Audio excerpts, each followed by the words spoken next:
Well, folks, welcome to one more edition of Politics and Runaway. Bertoli's host. Thank you so kindly for being a part of the show. We are going to have a great show for you today. As you know, progressives don't always agree on everything. What's today's show going to be about?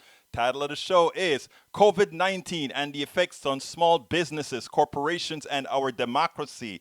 Including with our regular bi-weekly guest, Tamara Shealey, we have David Cobb of Move to Amend and several other organizations. We are going to have some fun for you today, different points of view, but that's what it's all about. So, folks, Tamara Shealey visits to discuss US HRes955. I think it's crazy. I don't think she does, though, but I think it kind of has a little other things to deal with it, But anyhow, it's about government abuse of power. I don't think it's about government abuse of power, but I think that's what she thinks. I think that's why she said that's what we're going to talk about. Hey, it's her 10, 15 minutes, whatever. David Cobb talks about America and the tipping point. We have two guests, Tamara and David. Cobb and Shealey discuss intersecting topics that involve political parties, government, small business, and corporations. Interestingly, these types of debates create interesting alliances based on competing interests. One hopes that in the long run, we are able to consider human interests, which ultimately prevent caustic alliances for the sale of special interests. But anyhow, without further ado, my good friend Tamara Shealey. ¿Cómo estás? How are you doing? Wait a minute. Now you're talking and I can't hear you. Say It's hello. me. There It's you me, go. Egberto. How are you? How can you start the show on mute? I know you have to mute when you're talking to the kid or talking to somebody else, but you're mute. This is politics done right. Oh no, I'm sorry. And you know what? I had to laugh because you said this is going to be a fun show. And so many people don't think politics is any fun, but honestly, Egberto, it really is. Let me tell you something. I went on a conference and there's this young lady, and in fact, I liked her so much. She's actually on the Politics Done Right page, and Mhm. she speaks about. And while I'm talking to you here, I wanna find that thing that she said because she talks of. I mean, she made activism sound sweet. And I looked at her and I said, you know what? From now on, I am also gonna be using that topic. I think she called it pleasure activism, and she said the reason you have to do it that way is that's the only way people are gonna come back and back again. And I know I have it here because I would, what I should have done is I should have queued it up so that I could get her to talk about the way she come across. She's a young lady, probably 25 years old or something like that. And she just I started. can understand why she thinks there's pleasure in activism because it does give you this sense of like this. I don't want to say like a high, but It is a high. it does.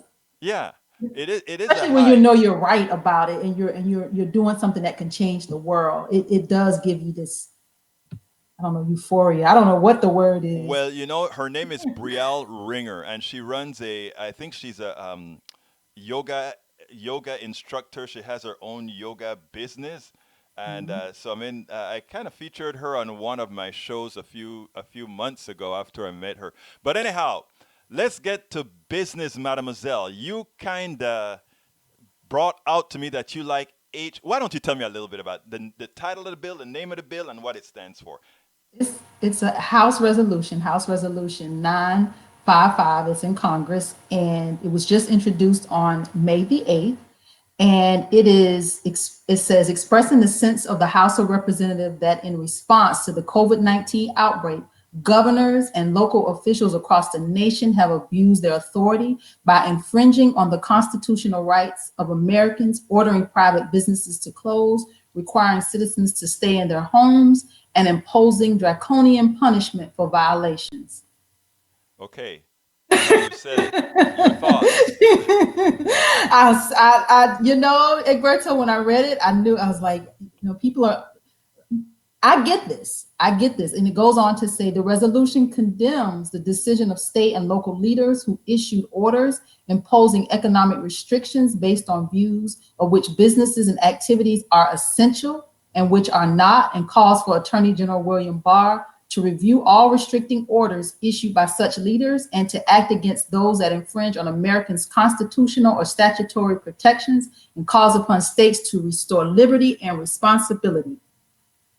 I, Okay. I like this resolution. I like it, and I'm gonna tell you why. I come from the beauty and barber industry, and this all was sparked by a young lady right there, and I want to say she was in In Houston. Texas, yeah, she got arrested, and then Brother Cruz. I wrote about it. Brother Cruz went and got a haircut at her place. Okay, thank you, Brother Cruz. Brother, I mean Ted Cruz, the I crazy know. okay, the Tea Party crazy Republican. Hi, Yeah. Bruce. How you doing? Yeah, it's a resolution, Bruce. Yeah, go ahead, Tamara. So in this, her name was Shelley Luther, uh, Yeah. Dallas, right there in Dallas, Texas. And yes, she was jailed. She didn't stop. She felt like this was, she didn't get unemployment. She wasn't able to get loans. She needed her business to continue. Her staff needed the work. They needed the money. So she continued to work. And when she did, she was jailed Yes. for a couple days and she was released. And there's a lot of controversy around that, but I can appreciate it for the fact that the beauty of barber industry. I can tell you, Egberto, these are people that did not get unemployment, did not get stimulus, did not get grants and loans. So when you tell these people not to work and not to provide for themselves and not to feed their families, and you're not providing, the government's not providing them any resources, what are they to do? You see, I think there are two arguments, right? I understand What? exactly what you're saying there. In other words, that they need to work. I think the bigger argument is that we have to fight to make sure that they. First of all, she lied. That's the first thing. She's not a good example. I agree with that there are people that need to work, etc. This woman got $18,000 from the government. Okay, they gave her $18,000 that she didn't talk about. In other words, her business qualified. I have relatives that are beauticians and a friend that runs a business that runs a beautician, meaning you. Okay. Now the funny thing about it is my relative didn't get any money specifically like this woman got $18,000 and she went and got another job. Well, she was lucky enough that she was able to get another job. But I understand when you tell me that a lot of barbers, beauticians, and others can't find job. What are they to do? My thing is a little bit deeper than that. I rather see them struggling and alive than dead. And Well, what's that is death for some people, Egberto. If you yes, feed your you're right. family and you can't survive, that's like death to you. You're Yes, you're the walking dead. yes. But here's what I would rather. I would rather them to be more vociferous. First of all, in a couple of shows ago, I said that we're gonna have to start supporting each other, right? In other words, those people that simply can't work, we can't have them working with the possibility of infecting other people, right? And themselves, which is going to create a bigger problem. And your people working, meaning the beauticians and all those folks that work under your framework, they are potential time bombs. Because if somebody goes in there and if they increase the rate of infection, if I get a heart attack and that emergency room is filled up, I'm in trouble. So they're what they do have an impact on my life. It's not about liberty here. It's also about my liberty. And What about that's their liberty? What about their okay, you said you would rather they, like you right. speaking for them. You would rather they, but they have to speak for themselves. So you want them to do something for you. No, not for me. They're not doing it for me. They're You doing you it for said you would society. rather they do stay home, they not work. You would rather. They would rather stay home too. But when you have to eat and feed your family and pay your bills, and now a lot of people are, in jeopardy of being behind on But rents are coming due. isn't How that the battle that we fight? Isn't that the and we battle? and we fight together, Egberto. I know that, but isn't that the battle we fight where they starve you till you have to go out there and put your life in danger to survive? And how do you move from that modal? How do you move from your beauticians and barbers and all these people having to go back to work because otherwise they starve? The reason why the Republicans don't want to pass another stimulus bill that pays people directly is because they want that behavior. They want those beauticians to say, well, I don't have any other choice. I have to go back to work. And they want all these other people to do that. That means that those people with capital always win. And I don't, they always win. We have to find a way around that. So go ahead. I wish that we wouldn't even be in this situation, but we are. And you're talking about, how you would want things to be. But we are in the situation where these beauty and barber professionals have to eat, have to survive, have to feed their families, and they can't wait for checks that may or may not come. They can't wait for this government assistance that may or may not come. They're going to go to work, and they want to go to work. And this industry has been trained in health and safety and sanitation and infection control. The same, they're trained to keep people safe. That's the foundation of the industry. They needed protective equipment. Now that is the ask that came from our organization and from our efforts is protective equipment. We needed masks. We needed extra gloves and capes and face shields and anything that were some sort of barriers. We needed those things, and we asked. And our industry hadn't gotten them. But Egberto, people have to survive, and I appreciate. Shealey may have lied. I don't know. I didn't look into her story enough to know if she's lying or telling the truth. But nevertheless, her efforts allowed a whole industry to go back to work in the state of Texas. Unfortunately. Fortunately. Well, we are going to have to agree to disagree on that particular one. I still think as activists, so far we have failed. We have to find a way so that people in your industry and other industries find a way to buck the system. Because look, if they can hold out longer than we can hold out, they will always win, and that's my problem. That they can if they can hold out longer than us, and my contention is we as activists have to find a way that we hold them, not them hold us hostage like they are right now, that we hold them hostage, because the reality is they can't make it without us, and we've ceded our power. And once that first person went back to work who had a demand that was not met, we've started losing the battle, and I won't accept that. I will not accept that. Well, we can work on this moving forward, and I understand that, and that is where we can agree, Egberto, is that moving forward, let's make sure that this kind of thing never happens again. But in the now, in the immediate, this industry had to go back to work. And in the now, what I like to suggest to your org is that as you go back to work to make a few bucks, that you get on to survive. Don't say it's just to make a few bucks. These people have families to survive, bills to pay, to survive. Don't minimize it.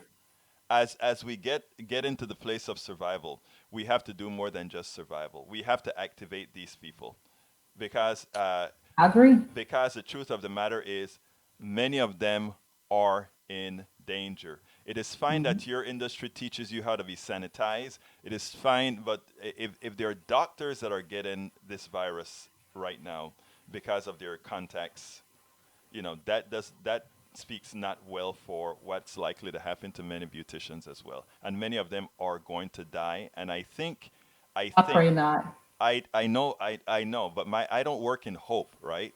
So I hope, I don't work in faith. I don't work in hope. I work in, don't say it. Don't say it. Don't say it.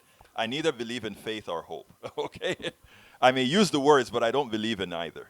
But that said, Tamara, we'll continue to work together to try to get this stuff done, to get it done right.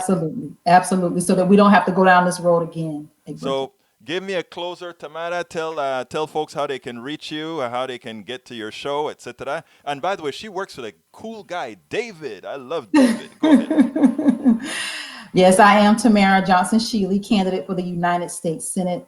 We do a broadcast every Saturday, 11 a.m. Eastern. David and I talking about all things Georgia. We talk about race, racism, race relations. We've been just following the Ahmaud Arbery case here in Georgia, where he was gunned down in Brunswick, Georgia, jogging. So there's a lot of things that happen here in Georgia that we need to shine a lot of light on, and that's what we do with our broadcast. Again, every Saturday morning at 11 a.m. Eastern. Facebook, Twitter, YouTube. I am Tamara Shealey. Thank you very much, Tamara. We'll talk, okay? Thank you, Egberto. Have a great one. You too now. Bye-bye. Folks, let me tell you, we are going to continue with a great show here. Thank you, Tamara, for being here. Now, I want to show a few clips that I came out with, and then it looks like I have. Hello, let me salute some of the folks that are here first of all. Welcome aboard, Bruce Pollard. Welcome aboard, Danielle Ledoux. Welcome aboard, Mike Cisak. Simone Morgan from YouTube. Let's see, Lee Grant. Who else is here? Who else is here? Para ver. Okay. I love that, Mike Cisak. Egberto wants people to starve and die. You know, when I get to the portion of the show where we answer all those keep those comments rolling. Keep those comments rolling. Because it seemed like today, you guys, my conservatives are going to have some fun with me. But anyhow, let's continue. Look, Donald Trump is doing some interesting things, right? Donald Trump decided that his press conferences are going so terribly wrong that he just couldn't have that. He got to get out there, and he's going to put a lot of other people's lives in danger. He's going to leave the White House, and he's going to go campaign. And what does that mean? Check this out. Congresswoman, I worked in a White House, and if you really want to thank people in a factory for their vital work of making gowns and masks and things that kept frontline healthcare workers safe, you could set up a Zoom call like the rest of America. What do you think is behind this really not essential travel? And as Brian and I talk about all the time, moving the president requires thousands of people to be in motion.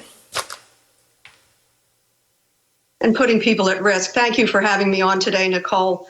I'm proud to represent this southeastern portion, suburban Philadelphia, where we've been particularly hard hit. So what do I think is behind the president's movements tomorrow to Lehigh Valley, right north of here? Sadly, to me, it looks like a thinly veiled campaign event. His events that are going on at the White House or in the Rose Garden are not going so well for him.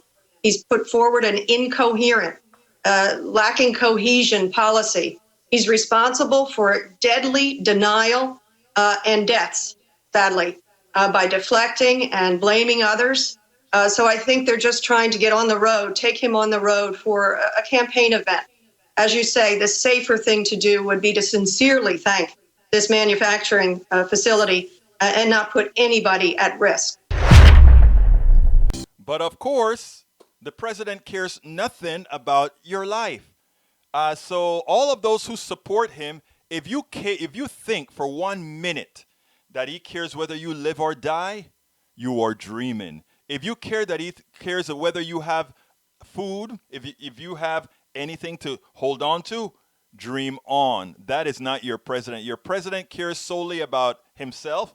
And those people who cannot yet see that, my brothers and sisters who still support him, you are dreaming. Unfortunately, if we go along and dream with you, the entire country will be in danger. So while I love you all, I cannot, in good conscience, do that with you. As you guys know, there's this thing about that most of these red states are starting to say, we don't want to give all this money to blue states in as much as they're going to need it pretty darn soon. I don't know if you realize in the last budget that the Trump administration took away a lot of money from blue states in as much as these blue states are the ones who are funding the red states. But they did some interesting things, right? A lot of the blue states have sales taxes, Texas does as well, and property taxes that they tax heavily. Well, they removed that, and the governor had something to say about that, and I love the way he called it theft, because that is what it is. Check it out. You have homeowners in this state, and many of the states affected by COVID, Massachusetts, New Jersey, California, Michigan, same states that have the COVID problem, that just have an additional tax from Washington when they repealed what's called SALT, state and local tax deduction. It was a theft by Washington to increase taxes on certain states. New York is one of them, Massachusetts is one, California is one, and it hurt homeowners because you can't deduct your state and local taxes anymore. It was punitive. It was political. It was wrong. You want to help taxpayers? You want to help homeowners? You want to help the places that were hit by COVID? Repeal SALT. If you want to help them, repeal SALT, because that is, we always talk about government hurting people and whatever. Generally speaking, not so much. But in this case, we can definitely show that not having SALT was a problem. There was a part of yesterday at the hearings. I thought Chris, whatever his name is, a senator from, I think he's from Connecticut, went ahead and made an important comment that I think those people who can sit down at home and work most of the times without worrying about getting ill, there's something that I think whenever people are concerned about giving hazard pay, whenever they are concerned about giving money to these to these states to help the average person, just like Tamara was talking about before. Who is helping those particular people right now, the beauticians and all of those? Who are helping them? They don't get a lot of help, so they put themselves in danger to go back to work. A bad thing. Well, here's what Chris Murphy had to say, because I thought he used an example to show how this inequity is working in this country. Check this out. Dr. Fauci, Dr. Hahn, Dr. Redfield, I'm correct that all of you are drawing a salary, as you should, during your period of quarantine. Is that correct? I think we better be careful about the issue of quarantine. We are essential workers as part of the essential infrastructure, and we are, when needed, which is often, do our duties and our respective places at the White House. Senator Murphy, this is Steve Hahn. I agree with Dr. Fauci, and yes, I am drawing a salary, and I have continued to work during my quarantine, and as an essential worker, will participate in meetings face-to-face when that attendance is considered critical. My point here, listen, you all should draw a salary while you are taking precautionary steps because of the contacts you have made. My point is that quarantine is relatively easy for people like you and me. We can still work and get paid, we can telework, but there are millions of other Americans who work jobs that can't be performed from home or are paid by the hour. And it's just remarkable to me that this administration has not yet developed a mechanism for states to implement and pay for a quarantine system that will work for all Americans. Your plan to reopen America requires states develop that plan, and yet my state has no clue how to implement and pay for that system without help from the federal government. Now that is in effect, if I don't want to say disagreement, but the issue that we had that Tamara talked about with her people having to go back to work, because again, there are those people who they can stay home and they still get paid. There are those people who can get workers' insurance, etc. But then again, there are those who simply have no choice or are made to believe they have no choice. It is a system that we have got to fix. It's a system that we've got to fix quickly. And we have to do it from within the budget. David Cobb next is going to talk about the stimulus package and, some of the issues with it and, where we're headed. But I wish more people would start to get involved with realizing, first of all, those who can stay home and work from home and telecommute and all that kind of stuff, that is wonderful. But what about those people that worked for themselves? We don't have a safe environment outside. They have, look at 100,000 businesses have already thrown the towel in. What about those people? How are we going to make them whole? There's a reason to have a society. You have a society because you know that together we can do things better. Together we can be each other's insurance. When one set's may be doing well, others may not. And coming together is how we prevent any one person from being hurt by circumstances, many times completely out of their control. It's what society means. It's what the social in society means. It's what the social in democratic socialism means. A lot of people that are individualists just don't get it. They don't realize that even if you take a look at each of the good books, including the Bible, and you see what Jesus stood for, the sharing and all those laws, the right wing always had to find a way to not make Jesus Jesus, right? Well, Jesus said that, but he didn't say to force it onto others. They like to say that, right? So I want you to think about that. But in the interim, we had El Señor Rand Paul, who claims to be a doctor, go at it with Anthony Fauci. I was super happy to watch how Fauci really put him down. And anybody watching should be proud. Check it out.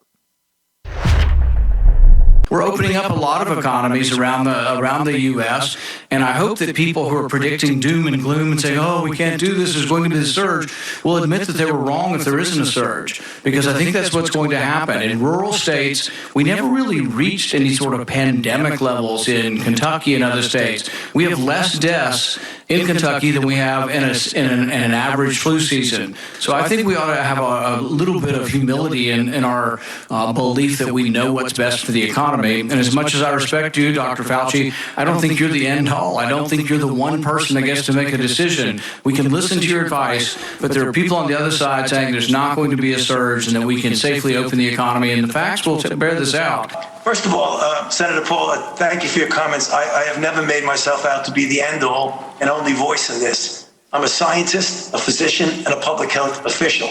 I give advice according to the best scientific evidence. There are a number of other people who come into that and give advice that are more related to the things that you spoke about the need to get the country back open again and economically. I don't give advice about economic things. I don't give advice about anything other than public health. So I wanted to respond to that. The second thing is that you use the word we should be humble about what we don't know. And I think that falls under the fact that we don't know everything about this virus. And we really better be very careful, particularly when it comes to children, because the more and more we learn, we're seeing things about what this virus can do that we didn't see from the studies in China or in Europe. For example, right now, children presenting with COVID-19 who actually have a very strange inflammatory syndrome, very similar to Kawasaki's syndrome.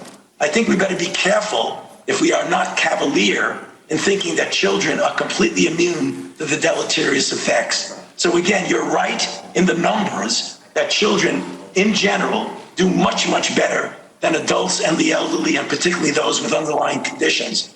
But I am very careful and hopefully humble in knowing that I don't know everything about this disease, and that's why I'm very reserved in making broad predictions.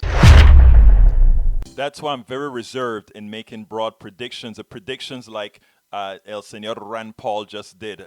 I mean, Rand Paul, look, it is rich that coming from Rand Paul, right? Rand Paul is the guy who, even as he knew there's a potential problem with his own test, he went ahead and got tested for COVID-19. It turns out that Rand Paul had COVID-19. Not only did he have COVID-19, he went to work. He went to the gym. He did all these things where he contacted his other senators having been tested for COVID-19. Very, very unscientific, irresponsible person who called themselves a doctor. And then he goes, he gets sick. He's quarantined for a while. He's recovered. Now, I guess natural selection didn't work for him. And then what happens? He goes into this meeting, into the hearing yesterday, and while we had many of the sensible senators with masks on, he wants to show his macho, so he does not wear a mask at the hearing. I mean, this is what we have to deal with. When we are dealing with anti-intellectuals, when we are dealing with anti-scientific, look, I don't mind the average person being anti-intellectual, anti-science, because a lot of times it has to do with their rearing. But my God, if you are a leader, if you are responsible for a lot of people, if there are a lot of people following you as an example, including our child president with his behavior, not until his White House started to get polluted with coronavirus, did he start demanding that people wear masks? Well, if they had worn masks in the first place, think about it. Those people that got infected likely would not have been infected because they would have learned the protocol of using the masks. So this anti-science, anti-government, anti-intellectualism thing that is running through the right, ultimately it's going to end, right? Because enough of them will, the problem is they take you with, some of them will take some of us with them. But a larger percentage of them will die. And not only a larger percentage will die, but a larger percentage will continue to cause themselves harm. And as they see themselves degrading, if they allow that anti-intellectualism to persist, eventually it'll go away just for survival. But it is so difficult a time getting there, and that's the issue. And there's another issue, because the rich right-wingers use the poor and middle-class right-wingers like fools. It's a shame what they do to them, because they give them plausible deniability. They give them the ability to think that they're somehow standing up against the system, standing up against those damn liberals, when all they're doing is hurting themselves. Every time a good liberal policy passes, it helps all. Every time a good liberal program passes, it helps all. Every time one of their policies go through, we can rest assured that not only liberals are hurt, but they hurt their own. Doubt it? Take a look at the mountaintops in West Virginia. Take a look at the change in regulations in West Virginia. Take a look at the change in water, in drilling requirements in Pennsylvania, and see what we're talking about. Whenever they pass policies, the right, it is for one group of folk, and look at what happens then.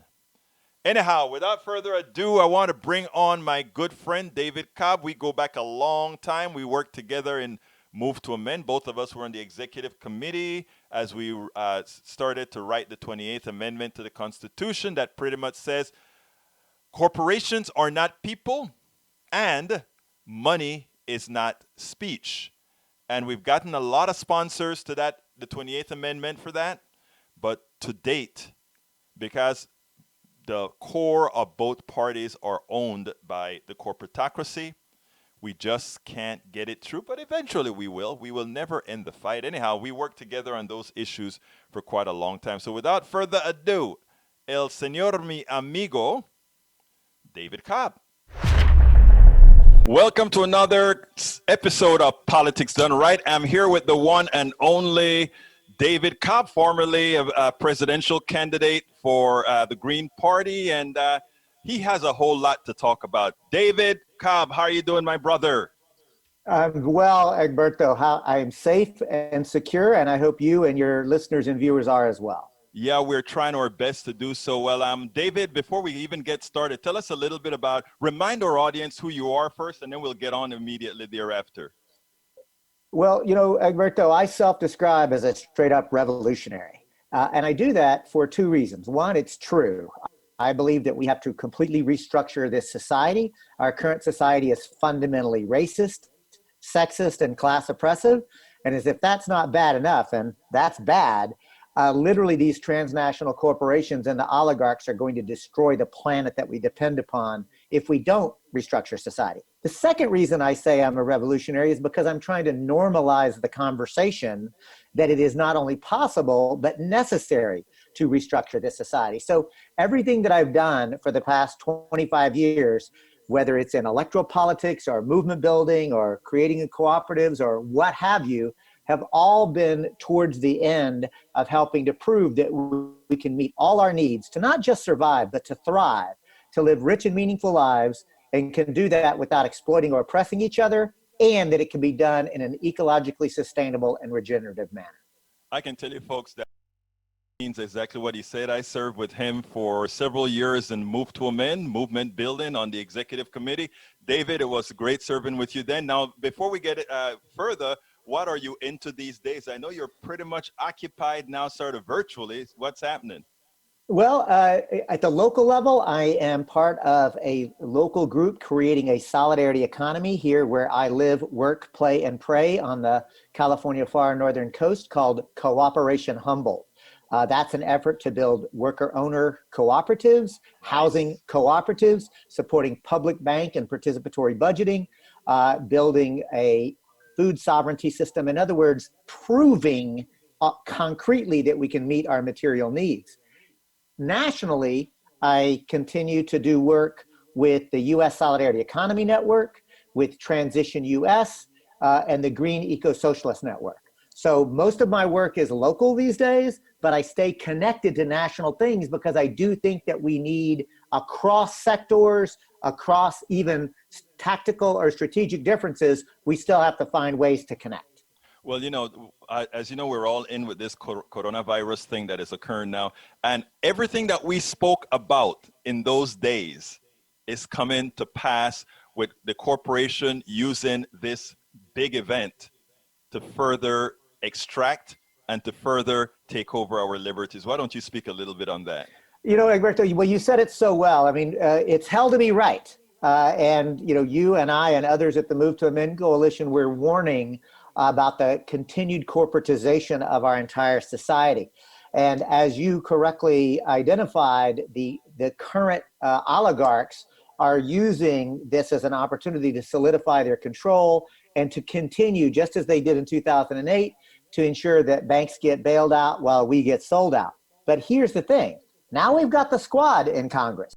Now we've actually got a genuine fighting contingent within the otherwise corporatized Democratic Party.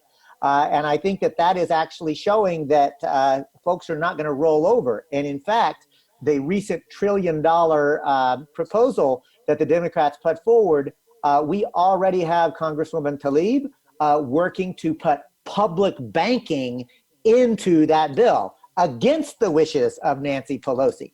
So all I'm saying is, Egberto, what we're seeing, I believe, is a historic conjuncture. There are fissures happening within the ruling elite.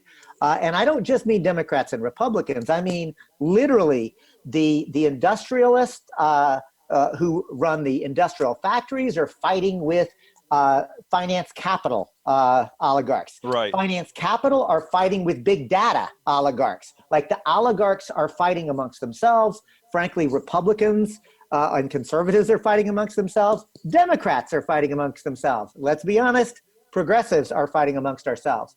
The point I'm making, this moment, it is going to coalesce. And we are either in the next 10 years going to be part of some version of an eco-socialist society or some version of a fascist society. That's my belief. That is where we are all important now, because we want the former. We want to make sure that that people are the ones that matter. I've constantly preached. Why is the first thing that we ask, how is this policy going to affect business? The first thing we have to ask is, how is this policy going to affect humanity? And what I'm starting to see, I still don't, I have to say you're correct. I still don't see, even in the new $3 trillion bill, there's some serious corporatist problems within that bill.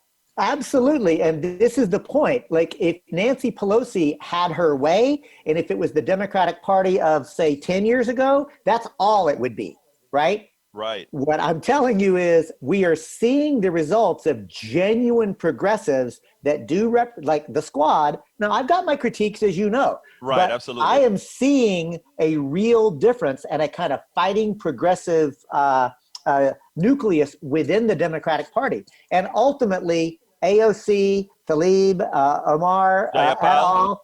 Yeah, let's be honest. They shouldn't be in the same party with Joe Biden. Like, if we had a proportional representation, they wouldn't be in the same party. You know what is interesting, David? It came out yesterday that AOC is actually going to be leading his climate change posse. So, I mean, it is kind of interesting that they're forced now to bring these guys in. A lot of progressives, and I've been trying to tell some to tamp down. I'm going to be on a big call on Friday. And I think we kind of have to tamp down and give some of these people a little bit of leeway to see exactly what they're doing. Sometimes you know what I talk. I mean, I know you don't. You know what I say. Sometimes you have to fight from within and without. You've always been fighting from without, and doing a good job of it. I think we have to give AOC and Jayapal and all these guys some leeways, don't you? Well, listen, I mean, again, look, Egberto, here's where you and I will actually absolutely agree. Number one, we want the same goals. Right. We also recognize that sometimes our tactics are going to differ, and I will never let a tactical disagreement let a erstwhile friend become an enemy. So I'm absolutely in agreement with you there, and I'll go one step further and tell you this. I will always cheer when any politician does the right thing, and I will jeer when they do the wrong thing. And I don't care if they're a Green, I like that. a Democrat, or a Republican. Do the right thing, and I'll be on your side. Do the wrong thing, and I will do my dead level best to organize a movement against you. It's just that simple. Cheers and jeers. Cheers. Whatever they earn. You know, remember Samuel Gompers, the great organized labor leader, said it very well when he said, in organized labor, we will punish our enemies and reward our friends. And then he said, and in electoral politics, we will engage in electoral politics and we will have no permanent enemies and no permanent friends. In other words, do the right thing by labor and labor will do the right thing by you. That's the kind of independent thinking that progressives ought to be engaged with. And I'll conclude with this. If people who are working within the Democratic Party would take that same attitude, which is also the attitude that the right wing and the Tea Party and other conservatives take within the Republican Party, they would actually run the Democratic Party. Right now, they seem to be too afraid of actually exercising their own power. David Cobb, former director, member of Move to Amend. David Cobb, former vice presidential candidate. It was my pleasure having you, my brother. Thank you. Great to hear from you. Check out cooperationhumboldt.org and let's get connected, y'all. Peace. Peace. Great. I hope you enjoyed that. Okay, I think it's about time for me to start answering your little notes here. So let's see. Vamos a ver. Lee Grant says, this dude is an old hippie. He wants to start a commune. Yeah, David is my age. I think David is a few months younger than me, actually. And no, I don't think he's a hippie, but he cares about people. Daniel Ledo says, LOL, this guy is so woke. Being very sarcastic of you, Daniel. Anyhow, let me see if there's I think I need to welcome some more people in. Kate Hatch, how you doing? I think I saw my brother in there, Norman Reynolds. How are you doing, Norman? Lawrence Sims. I don't think I called you out, Lawrence. Okay, let me start from the top. Daniel Ledo says, I went to a seminar last week given by Tamara on how to win an election. To sum it up for you, her main point was try again, scream racism, and then try again. Daniel Ledo, you won't stop. Yeah, Bruce, it was a resolution, not a law, not a bill. Bruce Pilar says, we could ask Barr to do stuff all we want, but he won't. That's true. Daniel says, putting yourself in danger in order to survive. Welcome to the human race. Egberto, we have been doing exactly that for thousands of years. You want safety? Stay in your home and starve. No, sir. Actually, I think... that one I don't know if it's worth a term. I mean, if one has the ability to stay safe, that is what they should do. Okay, Bruce Pilar said, honesty, testing, and self-evaluation, proper response. Right, Bruce. Lee Grant, we could treat everybody as adults and trust their individual choices and their ability to discern the world around them and weight the risk and rewards. Yeah, we can trust everybody to do the right thing, right? If people didn't have organizations to test doctors, would you test any doctor that says they can cut on you? I don't think so.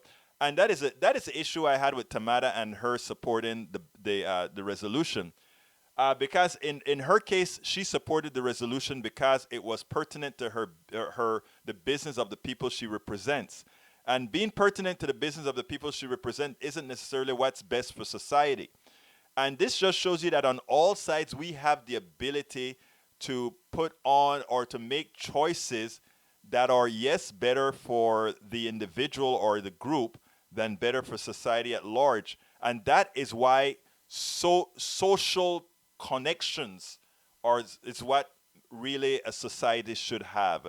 It's called democratic socialism, where nobody has to sit down and worry that they have to put themselves at superior risk to stay alive. And that is the type of economy that we have right now. We don't have to live that way. The people in many of the European countries that support a heavy good safety net, the one thing they didn't have to worry about was, will their state just leave them alone? And you know what? It's so funny. In as much as those states give quite a bit, you still have riots in France, because whenever they try to take that away from those people in France or Germany or whatever, all the things that they feel they've worked for to make a good socialist, democratic socialist state in France, in you see it in Germany, you see it everywhere. Whenever people try to take those things that they fought hard for, get away from the feudalism and all of that, they don't take it kindly. I wish Americans would get the type of spine that is necessary to go up against the plutocrats, and I think they ultimately will. We are brainwashed into believing that we need these people more than they need us. We've already proved that they need us, because when they talk about the flooding of oil in the barrels, oil all over, oil is on ships, it proved that if we decided to stop, if we decided that we were going to support it no more, then there's nothing they can do. Then there's absolutely nothing that they can do. It seems like right now we're having those particular issues again, but we'll let that suffice. At least we got most parts of these things in. All right, let's continue scrolling down to the different issues here. We have Lee Grant says, we could treat everybody as adults and trust their individual choices and their ability to discern the world around, then wait and risk rewards. No, we can't. I think I read that one already.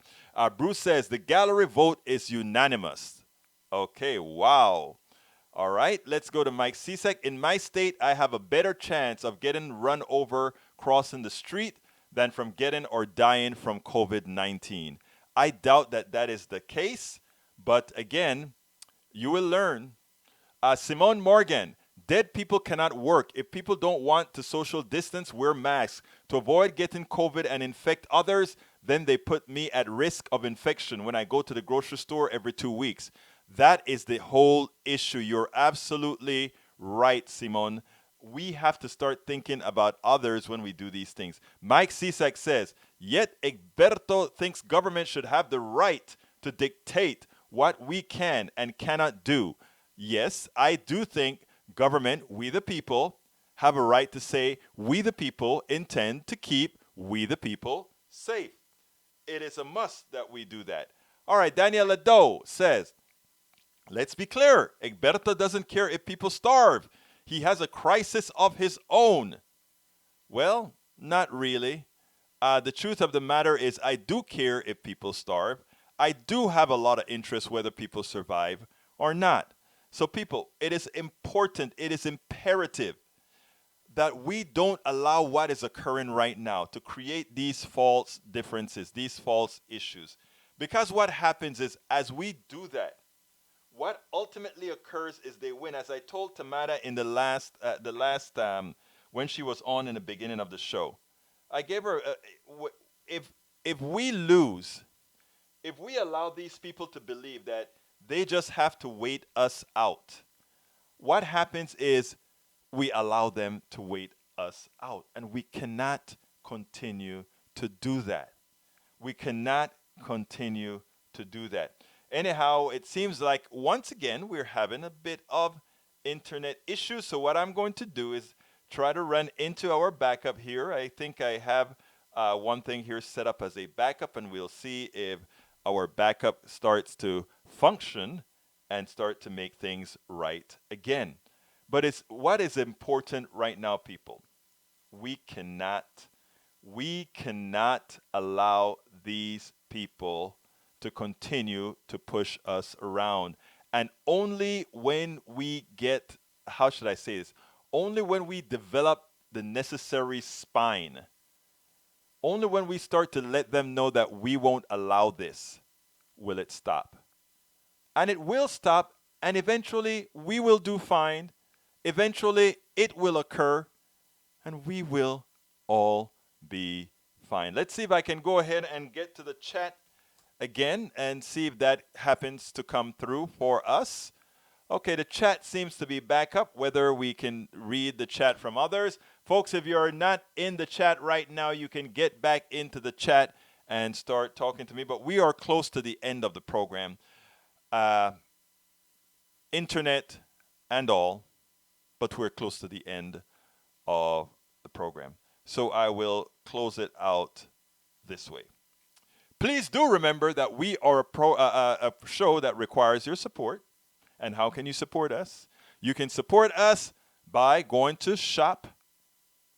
You can simply support us by going to store.politicsdoneright.com. Again, that is store.politicsdoneright.com. Alternatively, what we really want you to do is to subscribe to our show, or subscribe to our media program, subscribe to all the things that we are doing to make life better for everybody else. How can you subscribe? You can simply go to patreon.com/politicsdoneright. That is patreon.com/politicsdoneright. One more time, patreon.com/politicsdoneright. Alternatively, you can also visit us at paypal.me/politicsdoneright. Again, that is paypal.me/politicsdoneright. You can also, of course, get our book, As I See It, Class Warfare, the Only Resort to Right-Wing Doom, at store.politicsdoneright.com, or you can get it at Amazon. It is right there for all to see. Well, look, I want to thank you so kindly for being a part of Politics Done Right. I want to thank you so kindly for lending us some of your ear, because we know you have places to go, you have choices, and that you have decided to be with us. We cannot be at all more happy. So again, one last call. Please go to patreon.com/politicsdoneright. That is patreon.com/politicsdoneright, and support us. Ensure that we will be around until we solve all these issues we need to. My name is Egberto Willies. This is Politics Done Right, and you know how we end this, baby. I am what? Out! I'm Egberto Willies, host of Politics Done Right, an independent news program. I post several news videos of interest every day. I ask you so kindly to subscribe to my channel, and please leave me some comments. Thank you very much.